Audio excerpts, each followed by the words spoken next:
우울증은 적절하게 치료되지 않으면 치명적일 수 있는 뇌 질환입니다. 매년 우울증은 수많은 사람들에게 영향을 미칩니다. 과거에 비하면 우울증에 대한 인식이 개선되었고 사회적인 문제로 얘기가 되고 있지만 아직 부족한 점들이 많습니다. 통계에 따르면 우울증을 겪고 있는 미국인의 35%만이 도움을 구합니다. 그렇다면 지금부터 우울증에 걸린 사람들의 특징에 대해 소개해드리겠습니다. 첫째, 혼자 있고 싶어 합니다.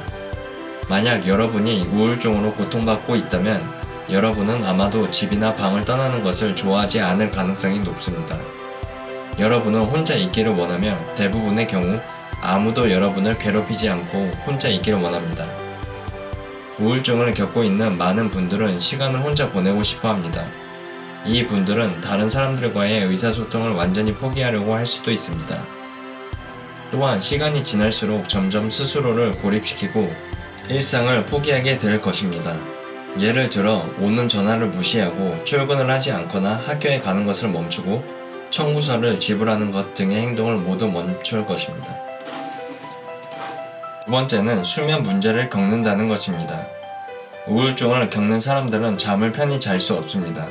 이것은 이 분들의 신체적 건강뿐만 아니라 정신 건강에도 중요한 영향을 미칩니다. 우울증을 경험하는 사람들은 마음에 부정적인 생각이나 걱정거리가 가득 차 있기 때문에 결국 밤새도록 자지 않고 잠드는데 고군분투하게 됩니다. 잠을 자는 데에 어려움을 겪는데도 불구하고 우울증을 겪는 사람들은 아무도 그들을 성가시게 하지 않게 하기 위해 자는 척을 합니다. 세 번째는 기운 부족입니다. 우울증을 겪는 사람은 계속해서 계획과 약속을 취소합니다. 즉, 점점 뭘 하겠다는 생각을 하거나 열정을 가지지 않습니다. 우울증을 앓고 있는 사람들은 소파에서 잠을 자고 TV나 보고 있는 경우가 많다고 합니다. 또한 악순환으로 우울증에 걸린 사람들은 점점 게으르게 변하게 됩니다. 게다가 힘든 일은 피하게 되고 외모 관리를 점점 안 하게 된다고 합니다.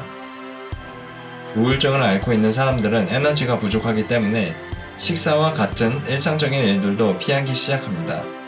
점점 집에서 요리를 해서 밥을 먹기보다는 테이크아웃 하는 음식을 먹게 되고 영양가 없는 음식들을 많이 먹게 됩니다. 게다가 우울증으로 고통받는 사람들은 실제로 일반적인 사람들보다 음식의 맛도 잘 즐기지 못한다고 합니다.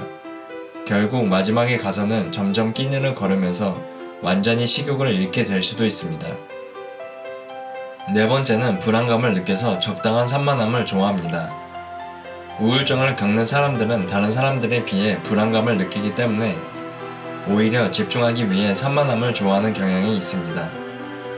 산만함을 좋아한다는 것은 어떤 일에 집중을 할 때 꼭 음악을 듣는다거나 계속 움직이는 것 등을 뜻합니다.